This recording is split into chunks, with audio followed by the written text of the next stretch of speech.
In recent years, Brazilian politics was dominated by so-called progressive leftist ideology.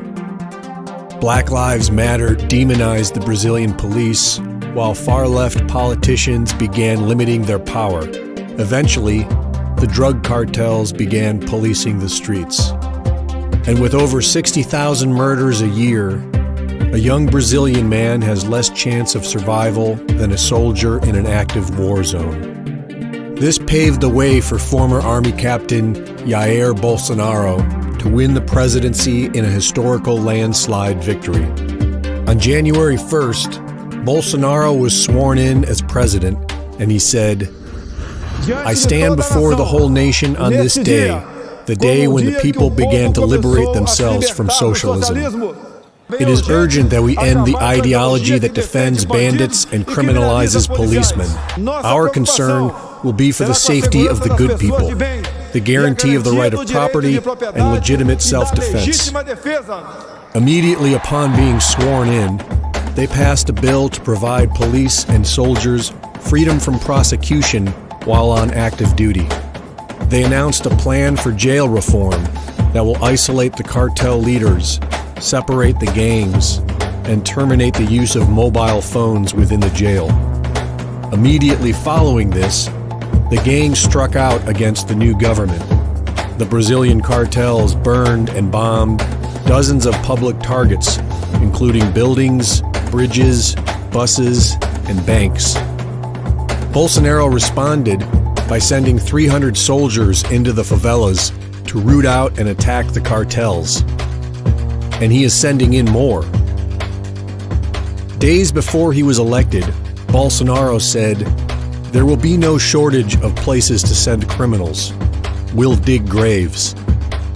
It appears as if Brazil is about to wage war against the drug cartels and allow law-abiding citizens to own firearms. Apparently, it is not politically correct to fight violent crime with violence.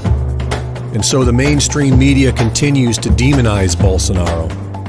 It will be interesting to see how things unfold. This is Greg Reese for NewsWars.com.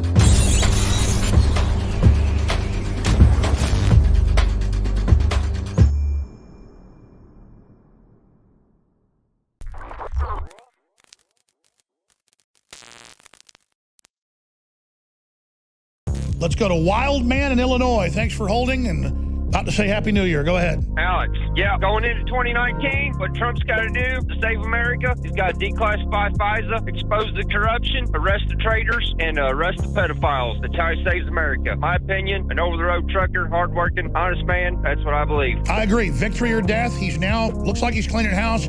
He's getting rid of all the double agents. And the word is Trump is going to go into battle now. We're talking he's going to strike back against the censorship. He's going to strike back against the pedophile rings. It's already begun. He's going to strike back against the deep state.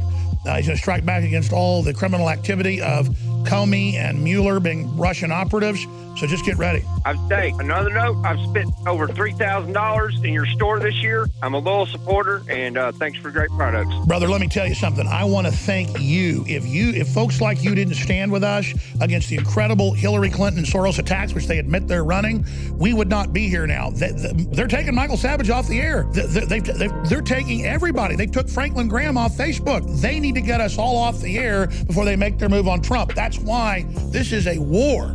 And you supporting us is incredible. Which products do you like the best? Man, I use the bodies. I got so many of the t-shirts that ain't even funny. I got your stickers posted on my hard hat, on my GPS, my truck. I tell truckers about you over the CB Airways all across the country. I spread the word about you. I wear your clothes, your hats, your shirts, you name it. Multitude of products. How much love do you get versus hate do you get? You know, it's people skeptical, but like it's probably about 50-50 or 60-40 your way. It's just so many people got their head in the sand out here.